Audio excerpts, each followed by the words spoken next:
আগামীকাল মহান বিজয় দিবস। ৭১-এর বীর শহীদদের শ্রদ্ধাভরে স্মরণে প্রস্তুত জাতীয় স্মৃতিসৌধ। পুলিশের ঊর্ধ্বতন কর্মকর্তা জানান, বিজয় দিবসে রাষ্ট্রপতি, প্রধান উপদেষ্টা থেকে শুরু করে সব স্তরের মানুষের শ্রদ্ধা নিবেদন নির্বিঘ্ন করতে স্মৃতিসৌধ ও আশপাশের এলাকায় নেওয়া হয়েছে ৪ স্তরের নিরাপত্তা ব্যবস্থা। আশুলিয়া থেকে শাহিন আলমের তথ্য ও চিত্রের ডেস্ক রিপোর্ট। ১৬ ডিসেম্বর মহান বিজয় দিবস। এদিন সাভারে জাতীয় স্মৃতিসৌধে বীর শহীদদের প্রতি শ্রদ্ধা জানাবেন দেশের সব শ্রেণী পেশার মানুষ। আর জাতির শ্রেষ্ঠ সন্তানদের শ্রদ্ধা জানাতে প্রায় ১.৫ মাস ধরে প্রস্তুতি ও সৌন্দর্য বর্ধনের কাজ শেষ করেছে সাভার গণপূর্ত বিভাগ। গেল ৮ ডিসেম্বর থেকে সর্বসাধারণ এবং দর্শনার্থীদের প্রবেশ বন্ধ থাকলেও ফটকগুলোতে ভিড় জমান দর্শনার্থীরা। দিবসটির প্রথম প্রহরের পর সর্বসাধারণের শ্রদ্ধা নিবেদনের জন্য খুলে দেওয়া হবে সৌধ প্রাঙ্গণ। আমাদের জাতির একটা বড় একটা দিন, এটা কোনো দল মত বা কোনো কিছু না, আমাদের নিজের থেকে এখানটাতে আসে। আমার বাবা আসছে, আমার মা আসছে এখানে দেখার জন্য। ১৬ ডিসেম্বর উপলক্ষে আমার এক আত্মীয় বাসা আসছি, এই ২ দিন থাকবো এখানে।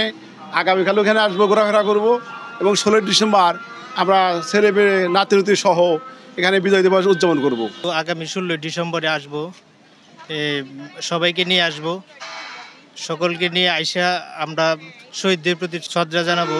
জনগণ হিসাবে ফুল দিব, এটা আমাদের কাছে আসলে অনেক আশা, বা ১৬ ডিসেম্বর হিসাবে আমরা ফুল দিতে পারবো, এটা প্রত্যাশা আছে আমাদের আর কি। বিজয় দিবসে জাতির শ্রেষ্ঠ সন্তানদের শ্রদ্ধা নিবেদনে রাষ্ট্রপতি, প্রধান উপদেষ্টা সহ দেশ বিদেশের গুরুত্বপূর্ণ ব্যক্তিরা উপস্থিত থাকবেন। এজন্য ধুয়ে মুছে রং তুলিতে আলপনা আর বর্ণিল ফুলে চারপাশ সাজানো হয়েছে নতুন রূপে। আমরা গণপূর্ত অধিদপ্তরের পক্ষ থেকে পুরো স্মৃতিসৌধ কমপ্লেক্সকে ধুয়ে মুছে পরিষ্কার পরিপাটি করা, ফুল দিয়ে সাজানো, রং তুলির কাজ, সিসি ক্যামেরা স্থাপন, লেক সংস্কার সহ সকল কার্যক্রম সম্পন্ন করেছি। এ উপলক্ষে পুলিশের পক্ষ থেকে নেওয়া হয়েছে ৪ স্তরের নিরাপত্তা ব্যবস্থা। স্মৃতিসৌধ ও আশপাশের এলাকায় জোরদার করা হয়েছে নিরাপত্তা। চেকপোস্টের পাশাপাশি প্রতিটি গুরুত্বপূর্ণ পয়েন্টে থাকছে সিসিটিভি ক্যামেরা। আরো 10 দিন আগে থেকে আমাদের নিরাপত্তা ব্যবস্থা চলতেছে, এটা হয়তোবা আপনারা দেখতেছেন না। আমরা সাদা পোশাকে নিরাপত্তা ব্যবস্থা, বিভিন্ন নিরাপত্তা আমরা দিয়ে আসতেছি এবং এটা চলবে শুধু কালকে সকাল পর্যন্ত, কালকে সারাদিন চলবে, শেষ হওয়া অবধি এই ব্যবস্থা চলমান থাকবে, অব্যাহত থাকবে। 9 মাস রক্তক্ষয়ী যুদ্ধের পর ১৯৭১ সালের ১৬ ডিসেম্বর বিশ্বমানচিত্রে বাংলাদেশ রাষ্ট্রের অভ্যুদয় ঘটে।